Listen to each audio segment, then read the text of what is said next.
Some people have a hard time choosing between Home Assistant and SmartThings as their main smart home hub, but I would say, why don't you have them both working at the same time? I will show you how in this video.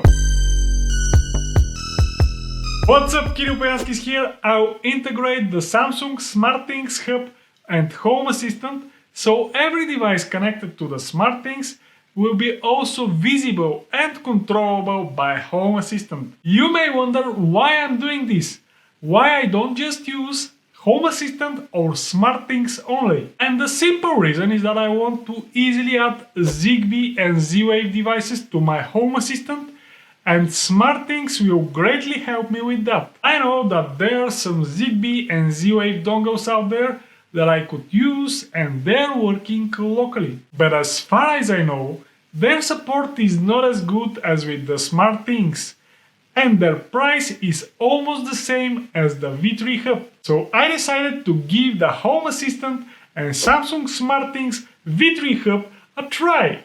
Let's see what will happen. Go to account.smartthings.com/tokens. You can find the actual URL in the video description and sign in with either Samsung account or SmartThings account. When you logged in, click on Generate New Token. Type a name here and select everything. Absolutely everything. Just like that. And then click Generate Token. Now copy this token. And save it somewhere safe.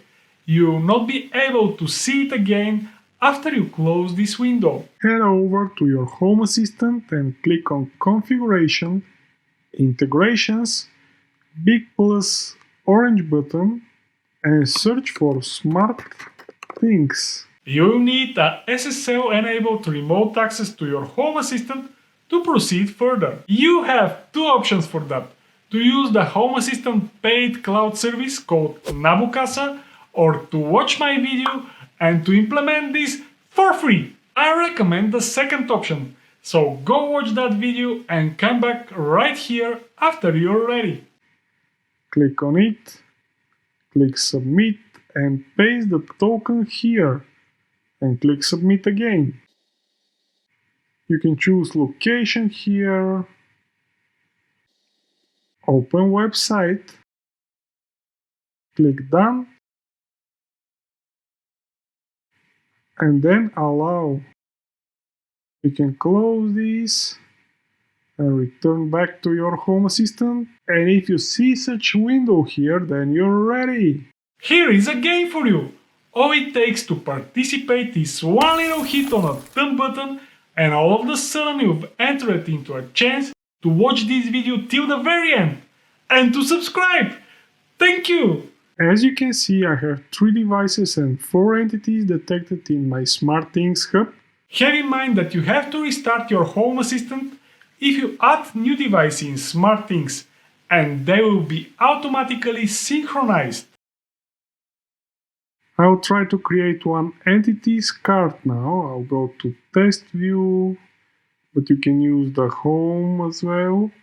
And I'll click Configure UI plus button.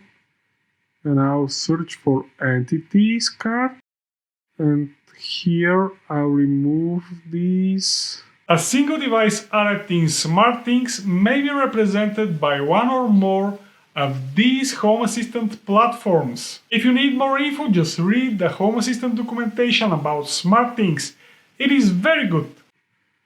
And I'll search for my Shelly device. Here it is.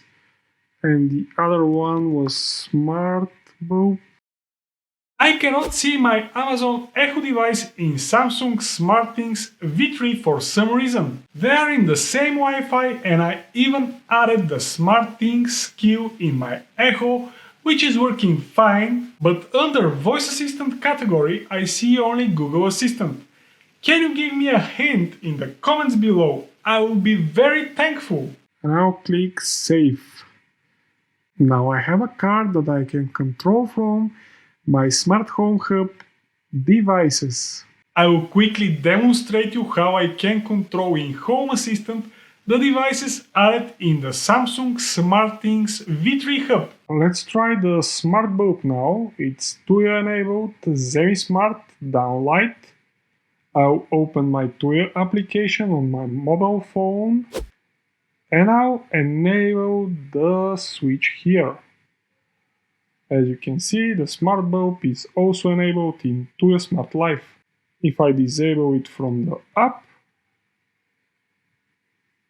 it gets disabled in Home Assistant, which means it's working very well. The Home Assistant and SmartThings integration is very clean, as there are no additional dependencies or bridges. That means this should work without issues for a very long time, and you don't have to worry so much that it will break with the next Home Assistant release. And if I click on the icon, I can even try to change its color.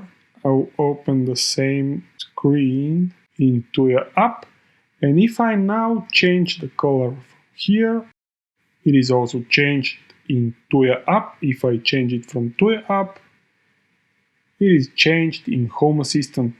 I can also change the color temperature, the brightness, and everything is working. When creating an automation or script in Home Assistant with a device added from SmartThings, you may need some additional information to catch fired events or pressed buttons. In that case, it's a good idea to set the lock level to debug. Here is how. I'll go to the Home Assistant SmartThings documentation and I'll copy these lines. Then I'll head over to my Home Assistant file editor, configuration.yaml. I'll search for a logger. No, I don't have such section, so I can add it right here. And I can click Save. I'll go to Configurations, Server Control, check Config. It is OK, and I'll hit Restart. After Home Assistant is restarted, I can go to Configuration, Logs, and I can search for SmartThings in the logs. And as you can see, these are very detailed events coming from SmartThings for turning on and off some of my devices. Any sort of engagement on this channel does really help a lot with the YouTube algorithm. So you make sure that you hit the subscribe, like and bell buttons if you enjoyed this video. Also, feel free to add me on Twitter by searching for this username. I'm trying to post there frequently. You can also find me on my Discord server as well. And if you want to become one of my supporters, you can see exactly how in the video description below. I really hope that you find this information useful and you now know how to make Home Assistant and SmartThings to work together simultaneously without any additional dependencies. Stay safe and don't forget, home smart but not hard. Thank you for watching. I will see you in the next video.